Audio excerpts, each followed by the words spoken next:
And then you're like, oh my God, just like me. So I was watching this TikTok, and I want to get your take on this. Okay. I was watching this TikTok yesterday, and the man goes, I am suffering from more loneliness than I ever had, have had in my entire life. He looked like he might have been in his early 40s, maybe.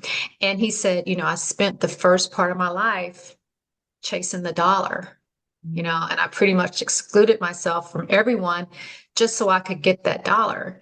And now I feel very isolated. So he almost didn't post it, but then he did, and it kind of like blew up. So the other day, I was in Chicago's Delta Lounge, getting food, sitting down, and I sat in an empty seat. I noticed there was a woman sitting next to me, but I didn't think much of it. And I'm sitting there eating, and eventually she looks over at me and she says, aren't those the most comfortable shoes ever to fly in? Yeah. And I was like, yeah. And it turns out she had on Jimmy Choo shoes too. And I was like, oh, those are so cute. We started talking. Now we're in Chicago. Find out she lives like 10 minutes away from me in my town here.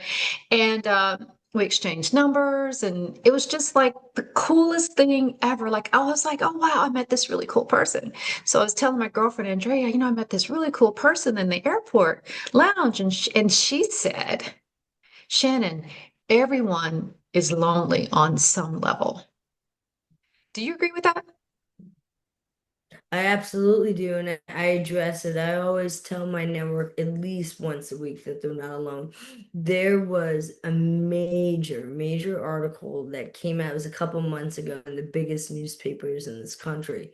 And what they actually address is the epidemic of loneliness going on in this country right now. And I was really proud of the newspaper for tackling it.